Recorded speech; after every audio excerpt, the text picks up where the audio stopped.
Assalamualaikum warahmatullahi wabarakatuh. Waalaikumsalam warahmatullahi wabarakatuh. Halo guys, good morning. Jadi kali ini kita akan mempresentasikan tentang sejarah pendidikan yang ada di Pondok Pesantren Nahdlatul. Sebelum itu, biarkan kami memperkenalkan nama kami terlebih dahulu. Yang pertama saya sendiri Rahmat Reza.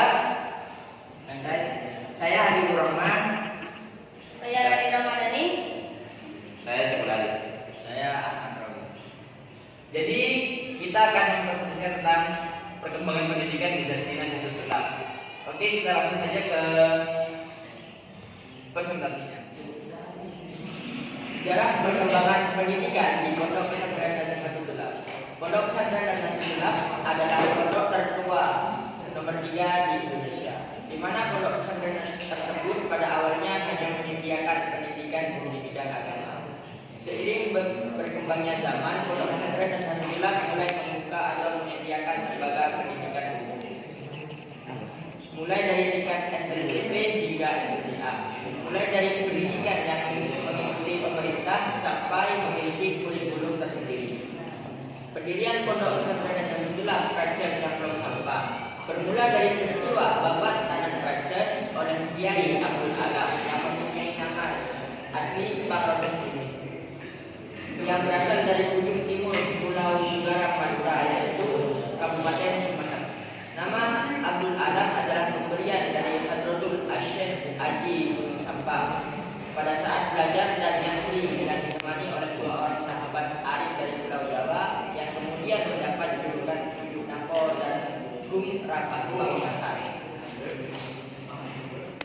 Dan kemudian berdasarkan catatan kecil sejarah leluhur Kota Sampang bahwa Kiai Abdul Alam ketika masih berguru kepada Pujuk Haji Gunung bersama kedua temannya Pujuk Napo dan Gung Rapat Pamekasan mendapat tugas dari guru beliau untuk pergi ke kediaman Ratok Buh di Bangkalan. Adapun tugasnya adalah untuk mengambil Al-Quran dan sebuah cincin sang guru yang jatuh ke dalam jambah WC. Mandat tersebut beliau terima pada saat sang guru hendak melaksanakan sholat Asar dan diharapkan sebelum maghrib. Kedua benda tersebut sudah diterima di Sampang. Subhanallah, Masya Allah, Bismillah. Subhanallah, Masya Allah, Bismillah. Dalam sekejap, perintah tersebut dapat dilaksanakan oleh kedua murid Haji Gunung sebelum masuk maghrib. Oleh karena itulah, sang guru kemudian memerintahkan kepada santrinya yang berasal dari Jawa untuk hijrah Ilyaul Mawad atau Babat Tanah Baru ke arah utara timur Kota Sampang, tepatnya di Kecamatan Ompeng, sekarang di Desa Napo, yang selanjutnya dijuluki oleh masyarakat sekitar dengan julukan Pujuk Napo. Kemudian Gung Rabah diperintahkan untuk berihyaul mawad ke daerah Pamekasan. Sedang untuk Pangrata Bumi atau Ki Abdul Alam sendiri diperintahkan untuk adbuko ke daerah timur utara Kota Sampang, yaitu daerah Desa Penyejen. Kemudian Gung Rabah diperintahkan untuk berihyaul mawad ke daerah Pamekasan. Sedang untuk Pangrata Bumi atau Ki Abdul Alam sendiri diperintahkan untuk adbuko ke daerah timur utara Kota Sampang, yaitu Desa Penyajian, yang sekarang menjadi Desa Prajen, Kecamatan Camplong. Di tempat tersebut terdapat sumber mata air yang cukup besar. Sumber Prajen di daerah ini beliau didampingi salah satu putri, Hadratu Al-Syeikhi Haji Gunung. Abdul Alam mempunyai 2 orang putri yang bernama Nyai Saibah dan Nyai Saidah, serta 1 putra Kiai Abdul Kamal. Salah satu putri Pujuk Abdul Alam menatap di daerah Prajen dan mendirikan pesantren yang bernama Langgar Tanah. Surau Langgar pertama kali yang terbuat dari tanah. Sedangkan putra beliau yakni Kiai Abdul Kamal melanjutkan perjuangan Kiai Abdul Alam, yakni Ruqyah Islamiyah dan ruqyah. Yakni ruqyah Islamiyah dan ruqyah wataniyah atau dakwah kemasyarakatan dan kepemerintahan yang menetapi langgar genteng dan atau langgar bara yang sekarang menjadi pondok pesantren Nazatul. Kemudian silsilah Kiai Abdul Alam seperti yang tertera dalam kisah babatan kerajaan dimulai pada tahun 1702 Masehi sampai saat ini.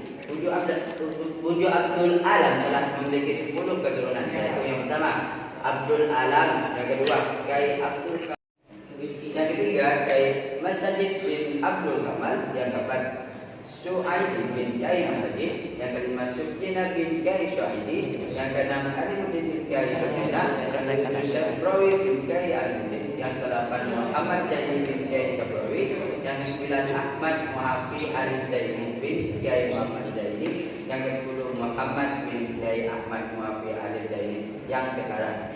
Nama Nazatullah berasal dari bahasa Arab yaitu Nazatun yang berarti kebun atau taman dan al-tulab yang berarti pelajar atau siswa.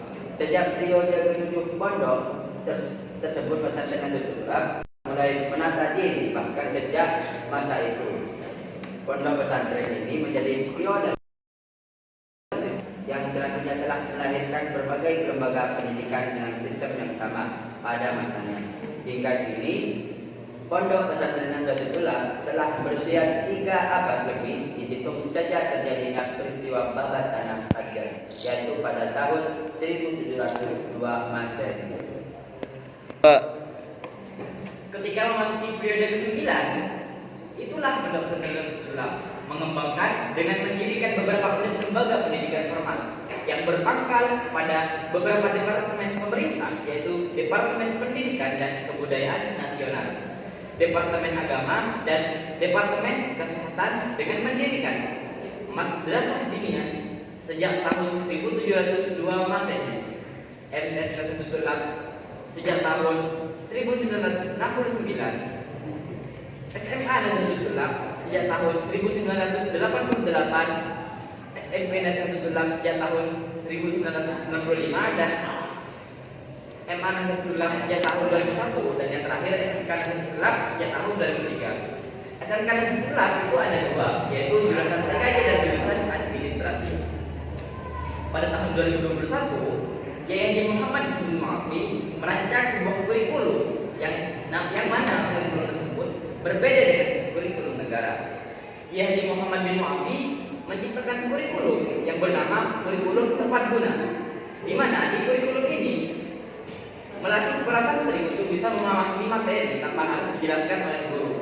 Jadi pada kurikulum ini, guru hanya memberikan materi berupa video ataupun paper tanpa menjelaskan. Setelah itu, para guru memberikan tugas kepada para santri yang biasanya berupa makalah ataupun PowerPoint yang kemudian harus dipresentasikan di depan kelas dan juga di depan teman-temannya, dan kemudian disertai dengan pengambilan video agar bisa upload di channelnya masing-masing. Dan kemudian pengambilan video tersebut atau pengambilan video tersebut menjadi syarat ikutnya santri tersebut untuk bisa mengikuti ujian. Ya, mungkin cukup presentasi dari kelompok kami. Apabila ada tutur kata yang salah, mohon dimaafkan sebesar-besarnya. Jadi sekian dan terima kasih. Assalamualaikum warahmatullahi wabarakatuh.